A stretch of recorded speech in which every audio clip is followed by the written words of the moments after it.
नागपंचमीची पौराणिक कथा। आटपाट नगर होतं। तिथे एक शेतकरी होता। त्याच्या शेतात एक नागाचं वारूळ होतं।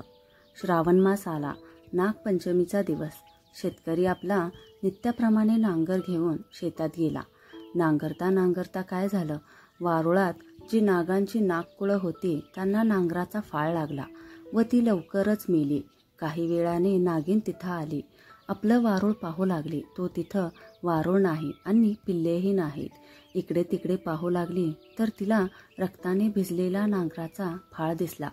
तसं तिच्या मनात आलं, ह्या शेतकऱ्याच्या नांगरानं माझी पिल्लं मेली, ह्या शेतकऱ्याचा निर्वंश करावा असे तिच्या मनाने घेतले।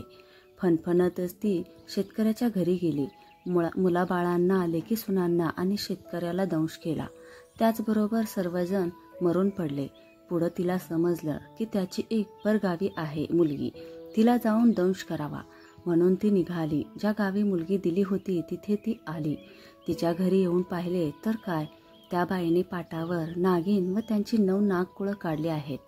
त्यांची पूजा केली आहे, दुधाचा नैवेद्य दाखविला आहे, नागांना लाह्या, दुर्वा वगैरे वाहिल्या आहेत, दुधाचा नैवेद्य दाखविला आहे, नागाला लाह्या, दुर्वा वगैरे वाहिलेल्या आहेत। पूजा पाहून नागिन संतुष्ट झाली, दूध पिऊन समाधान पावली, चंदनात आनंदात लोळली। मुलीला म्हणाली, बाई बाई तू कोण आहेस, तुझे आईबाप कोठे आहेत? इतकं म्हटल्यावर तिने डोळे उघडले व प्रत्यक्ष नागिन समोर पाहून ती घाबरली। नागिन म्हणाली, बाई भिवू नकोस, विचारल्या प्रश्नांचे उत्तर दे। तिने सारी हकीकत सांगितली। ते ऐकून नागिनीला फार वाईट वाटले।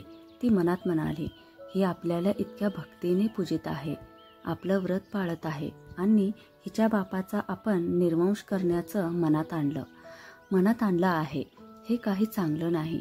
तिने मुलीला सारी हकीकत सांगितली। तिला फार वाईट वाटलं। मग तिने आई वडील जिवंत होण्याचा उपाय विचारला। नागिनीने तिला अमृत आणून दिले। ते घेऊन ती त्याच पावली आपल्या माहेरी आली। तिने सर्वांच्या तोंडात अमृत घातलं। सर्व मंडळी जिवंत झाली। सगळ्यांना आनंद झाला। तिने वडिलांना घडलेली हकीकत सांगितली। तेव्हा त्यांनी विचारले, हे व्रत कसं करावं?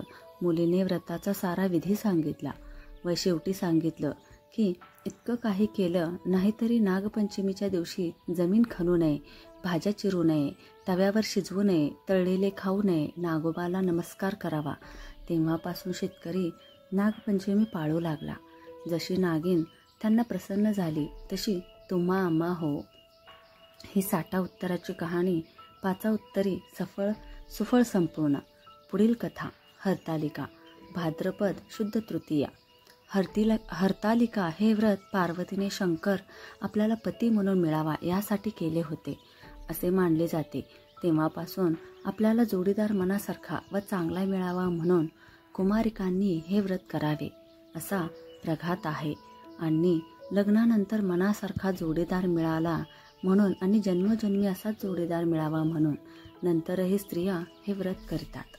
पुढील कथा ऐकायला चॅनलला सबस्क्राईब करा। धन्यवाद।